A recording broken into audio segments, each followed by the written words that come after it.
Iran बोला झुकेंगे नहीं। ट्रंप के बयान पर बढ़ी सियासी गर्मी, जंग और कूटनीति के बीच फंसी है दुनिया। जी हां, अमेरिका और ईरान के दरमियान टेंशन है और इस टेंशन का कहीं कहा जा सकता है फ्रस्ट्रेशन पूरी दुनिया पर निकल रहा है। ईरान और अमेरिका के बीच बढ़ते तनाव के बीच डोनाल्ड ट्रंप ने दावा किया है कि उन्होंने ईरान पर बड़ा हमला टाल दिया है। इसके जवाब में ईरान ने अमेरिका को कड़ी चेतावनी दी है और कहा है कि किसी भी मिलिट्री कार्रवाई का पहले से ज्यादा ताकतवर तरीके से जवाब दिया जाएगा। अमेरिकी प्रेसिडेंट डोनाल्ड ट्रंप ने हाल ही में दावा किया है कि उन्होंने ईरान पर होने वाला बड़ा हमला आखिरी वक्त में रोक दिया। ट्रंप का कहना था कि अरब मुल्कों के कुछ लीडरान ने उनसे मिलिट्री कार्रवाई टालने की अपील की थी क्योंकि इससे पूरे वेस्ट एशिया के हालात खराब हो सकते थे। व्हाइट हाउस की तरफ से यह पैगाम देने की कोशिश हुई कि अमेरिका के पास हमला करने की पूरी तैयारी थी, लेकिन उसने तहम्मुल का मुजाहरा किया।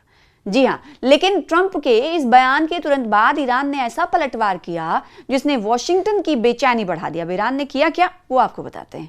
ईरान ने अमेरिका को वार्निंग दी कि अगर उसके खिलाफ फिर कोई मिलिट्री कार्रवाई हुई तो उसका पहले से ज्यादा ताकतवर जवाब दिया जाएगा। ईरानी मीडिया IRIB के मुताबिक ये बयान संसद की नेशनल सिक्योरिटी कमीशन के तर्जुमान इब्राहिम रजाई ने दिया। जी हां, उन्होंने कहा कि ऐसा होने पर अमेरिकी प्रेसिडेंट डोनाल्ड ट्रंप को और ज्यादा शर्मिंदगी का सामना करना पड़ेगा।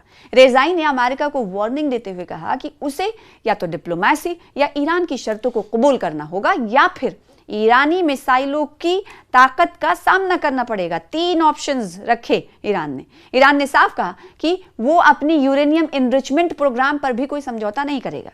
फॉरेन मिनिस्टर के तर्जुमान इस्माइल बकाई ने कहा कि एनरिचमेंट ईरान का हक है और दूसरे मुल्कों की बातों से कोई फर्क नहीं पड़ता। उन्होंने कहा कि ईरान अपने न्यूक्लियर प्रोग्राम को लेकर किसी दबाव में नहीं आएगा। वहीं ईरान के प्रेसिडेंट मसूद पेज़ेश्कियान ने कहा कि दूसरे मुल्कों के साथ बातचीत का मतलब सरेंडर नहीं होता। उन्होंने साफ किया कि ईरान अपनी सॉवरेनिटी और कानूनी हुकूक से पीछे हटे बिना बातचीत जारी रखेगा। पेज़ेश्कियान ने कहा कि इस्लामिक रिपब्लिक ऑफ ईरान वकार, ताकत और मुल्क के हुकूक की हिफाजत के साथ बातचीत में शामिल होता है। उन्होंने कहा कि ईरान किसी भी हालत में मुल्क और अवाम के कानूनी हुकूक से पीछे नहीं हटने वाला है। पेज़ेश्कियान ने साथ ही ये कहा कि हम अक्ल और पूरी ताकत के साथ आखिर तक लोगों की खिदमत करेंगे और ईरान के हितों और इज्जत की हिफाजत करेंगे। ईरान ने ट्रंप के ईरान पर हमला टालने वाले बयान पर कहा गया कि ईरानी आर्मी ऐसे जवाब के लिए तैयार थी जैसा दोनों मुल्कों की तारीख में पहले कभी नहीं देखा गया। हैदराबाद में वाक़ई ईरानी मिशन ने सरकारी एक्स अकाउंट से पोस्ट किया है कि इसे चेकमेट कहते हैं। इसके बाद ट्रंप पर तंज कसते हुए पूछा गया कि कोई आपको हराने वाला क्यों ना माने। अब व्हाइट हाउस में आपको चैंपियन की तरह पेश किया जा रहा है। कुल मिलाकर सबसे अहम बात यह कि अमेरिका की जबान अब पहले जैसी सीधी नहीं रह गई। पहले जहां खुलकर मिलिट्री कार्रवाई की बात होती थी, अब वहां अगर जरूरत पड़ी हम तैयार हैं और हम अमन चाहते हैं जैसे बयान ज्यादा सुनाई दे रहे हैं। यानी वॉशिंगटन भी समझता है कि ईरान के साथ जंग की कीमत सिर्फ मिलिट्री नहीं बल्कि इकोनॉमिक और सियासी भी होगी। चीन और रूस जैसे मुल्क भी लगातार टेंशन कम करने की अपील कर रहे हैं। खास तौर पर चीन ने साफ कर दिया है कि पर्शियन गल्फ को जंग का मैदान नहीं बनने देना चाहिए, क्योंकि अगर हॉर्मुज मुतासिर होता है तो सबसे बड़ा असर ग्लोबल बिजनेस और एनर्जी पर पड़ेगा। अब पूरी दुनिया की नजर इस बात पर है कि क्या अमेरिका और ईरान से बयानबाजी तक महदूद रहेंगे या फिर कोई छोटी चिंगारी पूरे मिडिल ईस्ट को बड़े जंग की आग में झोंक देगी। क्योंकि फिलहाल हाथ ऐसे हैं जहां एक तरफ अमेरिका अपनी ताकत दिखा रहा है तो दूसरी तरफ ईरान ये जताने में लगा है कि उसे डरा कर झुकाया नहीं जा सकता। और इसी टकराव के बीच पूरी दुनिया की धड़कनें तेज हो गई। आपको क्या लगता है इस पर? आप अपनी बातों को, आप अपनी स्टेटमेंट्स को भी कमेंट्स के जरिए हमें बता सकते हैं, क्योंकि इस वक्त मौजूदा वक्त में इतना तो आपने अंदाजा लगा ही लिया होगा। मैं इस वक्त मुखातिब हूं नाजरीन से, जो लोग इस वक्त वीडियो देख रहे हैं उन्हें इतना तो अंदाजा हो ही गया होगा कि ईरान के जरिए से स्ट्रेट ऑफ हॉर्मुज को बंद रखना वैश्विक कमजोरी बनती जा रही है। अलग अलग देशों पर इसका प्रभाव पड़ता हुआ दिखाई दे रहा है। और इसी सिलसिले में, इसी कड़ी में प्रधानमंत्री नरेंद्र मोदी ने भी देशवासियों से, मुल्क के लोगों से अपील की कि आप बाहर मत जाइए, आप ईंधन की कम इस्तेमाल करिए, कार पुलिंग करिए, पब्लिक ट्रांसपोर्ट का इस्तेमाल करिए ताकि ईंधन बच सके। हमने ज़्यादा यूज़ नहीं करना है। अगर हम बाहर नहीं निकले, अगर हमने पेट्रोल तेल नहीं भरवाया और हम पब्लिक ट्रांसपोर्ट से गए तो इस खपत कम होगी।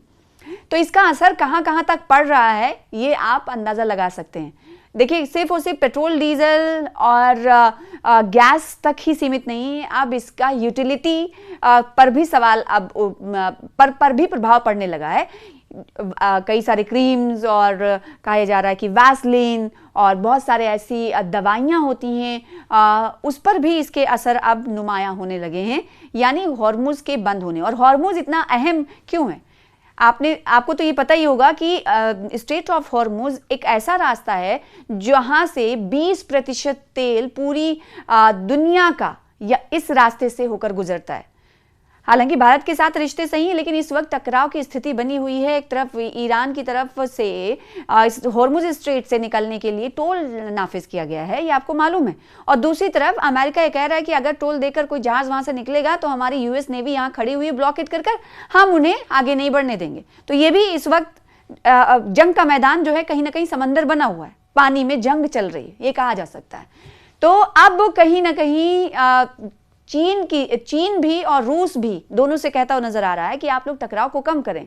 तो पूरी दुनिया की धड़कनें इसलिए बढ़ रही हैं कि जल्द से जल्द इन दोनों ममालिक के दरमियान जो लड़ाई शुरू हुई थी वो खत्म तो है, हालांकि अभी बमबारी या किसी तरीके के मिसाइल अटैक्स ये नहीं, लेकिन फिर भी लफ्जों का जंग जारी है।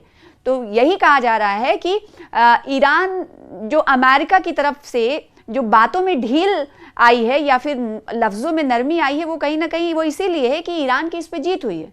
और साथ ही साथ ईरान ये कह रहा है कि हमें डरा नहीं सकते, अगर आप दोबारा मिलिट्री एक्शन करेंगे तो इसका जवाब पहले से ज्यादा तेज तर होगा।